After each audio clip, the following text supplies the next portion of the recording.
So modern marketers are faced with an unprecedented deluge of consumer data.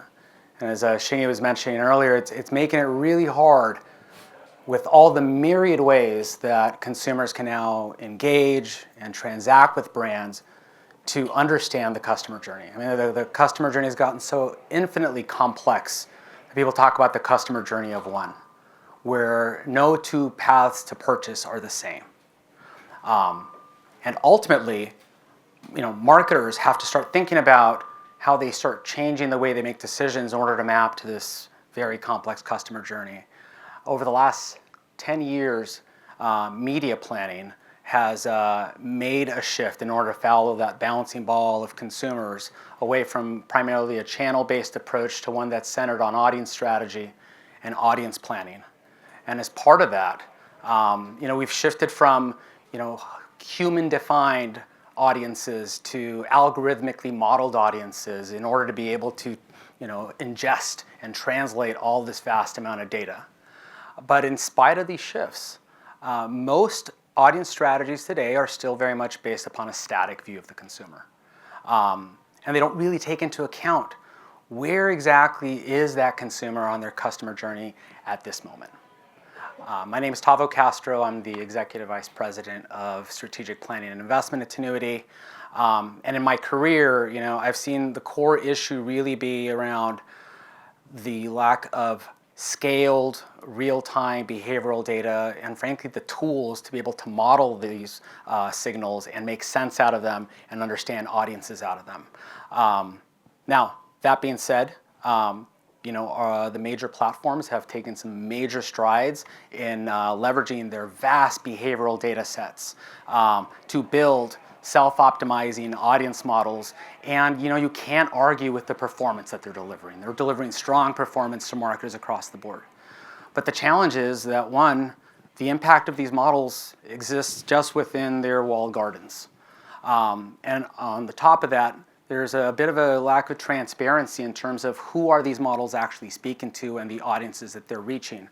So how do modern marketers build a sophisticated audience strategy that can deal with this dynamically fast-shifting customer journey and make sure that it has impact across the entire media ecosystem? To help answer that question, I'm incredibly excited to have Frank Portman from our partner Yobi.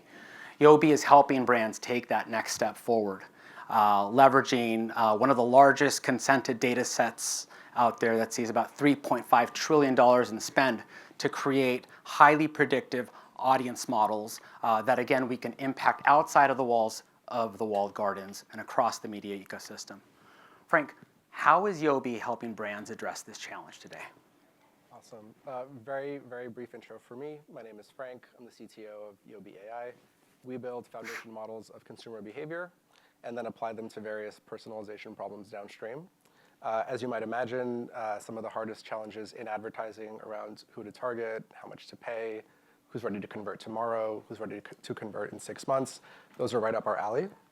And so looking back, but I do see this a lot today, when I think of the two main buckets that brands are having trouble with when it comes to scaling their customer acquisition strategies, I think of data and methods or models. So with data, the two real problems we see are around recency and richness, 2 R's. Recency is pretty self-explanatory. When we talk to certain brands we work with and we ask them how often their data gets refreshed, we hear weekly, we hear monthly, we even hear quarterly. And as for richness, when we ask how they're, what they're actually using to make decisions, like what does a row look like for them, oftentimes it's a couple dozen demographic or psychographic buckets. And on the method or model side, traditional lookalike approaches are fundamentally missing the why behind the action. And so almost by definition, they're modeling a proxy metric, right? You oftentimes will build something like that. You'll go out and you'll check whether it actually drove incremental lift. And to be fair, in many cases that works. And we are not asking you to change what you measure or how you measure, but we are offering a way to better model the actual outcome you care about, whether it's incremental return on ad spend or something else. So With all that being said, it's perhaps not surprising that black box AI within the walled gardens has really taken over. It's algorithmic, it's reactive. Oftentimes the performance is very good, but it's also opaque. You can't, I mean, you sometimes can, but it's difficult to extract insights from it. It's hard to say this strategy worked in this walled garden, and now I want to go and find these people on connected TV. And so at the end of the day, there is a trade-off. Depending on your needs, it might be a very obvious trade-off for you. But looking to the future, in partnership with Tinuiti and the Blitzpoint platform, we think there's an opportunity to make less of a trade-off. We think you could have the best of both worlds between state-of-the-art AI-driven targeting, as well as the transparency and true ownership that comes with owning your audiences and being able to activate them across multiple platforms. So what does this all mean? It means that we're not just finding patterns in the data. We're specifically looking to answer these very nuanced causal questions about why people are engaging with your product, where in their customer journey are they with your product, because that probably needs a different strategy. And Tavo mentioned this already, but the data foundation, so the foundation on which this is all built on, is one of the largest consented first-party behavioral data sets in the world that we built out in partnership with Microsoft. And we'll talk about this a little more later on, but it's worth mentioning, this is not a different spin on a lookalike audience. It's not a different spin on a one-time custom segment for an existing campaign. There's an actual flywheel effect here. And so as you're running the campaign, as your needs are changing or not changing, there's a flywheel spinning, and it's getting smarter, right? So we do have that effect as well. Now, Frank alluded to this a little bit. We've partnered with Yobi to develop a next-generation approach to audience strategy and planning. At the core, one of the core elements of that is our Blitzpoint audience product. Blitzpoint audience allows us to connect clients' first-party customer data, profile it against about 18,000 different attributes that extend from everything from sociodemographics to lifestyles, attitudes, content consumption preferences, and media consumption in order to build really rich profiles about who your customers are today, make inferences about who our customers could be tomorrow, and find out where we can reach them from a media perspective. Now, we can take these audiences, we can push them out to every single buying platform, all the major DSPs. But what I'm really excited about is in this next evolution, right? Like ultimately, that's still taking a look at your existing customers. How do we leverage through our partnership with Yobi?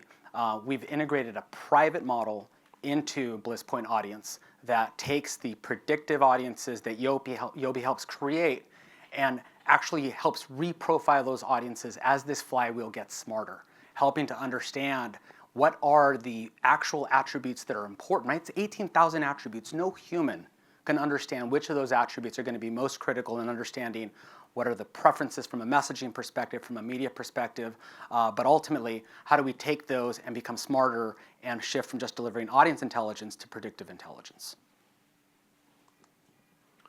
Cool. So peeling the curtains back behind the model a little bit, I'm sure we've all been hearing about chatbots and language models recently. Good news, if you're burnt out by that, that is not what this is. Bad news, I will use that to help explain what this actually does do. So if we think of, let's say, OpenAI's GPT model and what it does for text and conversation, it's ingesting massive amounts of text data into a model that's laser focused on predicting how to complete a sentence or how to respond in some conversation. In contrast, we ingest trillions of signals around consumer behavior. So this could be a web browsing session that spanned multiple websites and had rich metadata about those sites. It could be a point of interest visit in the physical worlds. It could be a specific purchase of a product in a specific retail location. And so all of that goes into our model. And so much like the chatbots are laser focused on predicting the next best word, our training objective is to be broadly predictive of future behavior. So given all this input, we want to be able to say across all these modalities, travel, physical shopping, e-commerce, and so on, What will people do tomorrow, in a week, in a month, in 6 months? And the interesting thing is, so much like in the chatbot world, when you take enough data and a small country's worth of electricity, and you put it all into one model, a lot of emergent behavior starts to come up. So it can solve brand new coding problems it's never seen before. Writes rap music in the style of William Shakespeare, which I don't think is a common thing in history. So that's the emergent behavior in the chatbot world. In our world, the emergent behavior is effectiveness in downstream personalization tasks, possibly for products that don't exist yet, and on varying horizons, right? Understanding users not just with their sort of retargeting like last mile intent, but also, hey, this person looks like someone that might be in the market for a car in 6 months. And what marketers get out of this is, again, not just an understanding of what's going to drive conversion based upon historical attributes, but as we're looking for new audiences to drive growth against, right? We love growth. Trying to find those new audiences and be able to predict where they are is incredibly powerful. And on the flip side, being able to understand those audiences that are actually going to convert because of our ads, not just those that would have converted anyways, is an incredible tool for us to help eliminate waste. Being able to take investments that we would otherwise spend on people that were going to convert anyways, and finding them ways to reallocate those to drive additional growth against those growth audiences. Okay, so high-level customer journey here. Let's say we're a CPG brand and we want to market we're developing a brand new sparkling water. In a traditional model, we might build a lookalike audience to soda drinkers. We may also, or instead of, pull some demographic segments off the shelf. We may or may not have done an expensive market research study to come up with those initial hypotheses.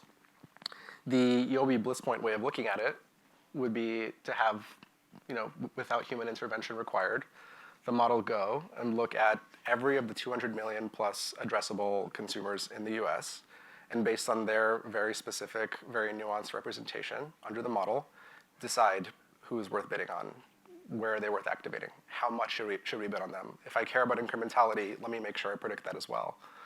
And calling back to one of the very first slides, where I mentioned that a lot of traditional approaches fundamentally are modeling proxy metrics, the key here is this model that we just talked about. It's modeling exactly what you care about. If you care about incremental ROAS, great, it will model that. I think what's also really important for us is as that model gets smarter, our understanding of the audience gets smarter, right? This is where the transparency and being able to actually take a look at who these audiences are that the model is targeting becomes incredibly important because it helps us identify potential sources of growth for additional cohorts for a soda brand. But beyond that, it also helps us to really start getting better intelligence around what are the content types? What are the environments that these audiences have a preference for? How does that help us better coordinate with the rest of the intra-agency team to help them understand their roles? And then ultimately, how does this feed into better messaging strategies for us to understand what are the new occasions and moments of consumption that we should be focusing on, given these growth audiences and what we're seeing from the model? Again, really allowing the power of the model to extend much further beyond than just paid media to the earned, shared, and owned parts of our marketers' ecosystems. Cool. And for me, one of the most interesting, or I should say inspiring things about building this product out is it's really democratizing in nature. So whether you're a national retailer, a streaming company, a challenger brand, because we bring the automation and the models, it really will work for anyone. And I'm not sure if you guys can see this, but there are some case studies up on the slides. One in particular that's not listed here that I find it's very dear to me because it's a candy I like a lot. I cannot share who it is, but we are working with a very large candy manufacturer and distributor. They have a huge presence in brick and mortar stores across the country. They have an e-commerce site as well, which by their standards is a small business, but it's a pretty big business, and working with us to run display and CTV campaigns, we actually saw over a 4x return on ad spend. And that's for, they obviously care about direct return on ad spend on a short-term horizon, but what they really care about is forming relationships with users that they never had before. Now they have more users, more traffic going directly to their own e-commerce site where they own the end relationship with customers.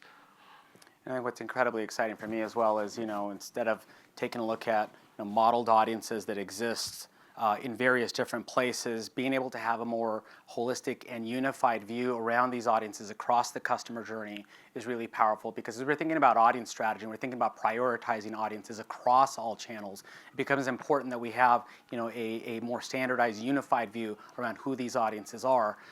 In addition, this really translates towards faster and better decision making on our parts to our clients, better identification of growth opportunities that we can then use to kind of help fuel insights that we work with the platforms to not only understand, again, how we can best leverage their models, but what are the right messages that we need to have to these audiences. Messaging and creative is such an important part of marketing effectiveness. The ability to use these models to, again, unlock those insights is incredibly important. Now, marketers may think like, oh my God, this sounds so complex. This sounds like such a heavy lift from a data perspective. But it's really, really simple to get started. Yeah, so it is a heavy lift from a data perspective. The good part is we made that lift, right? So we bring the models, we bring the data, we bring the integrations.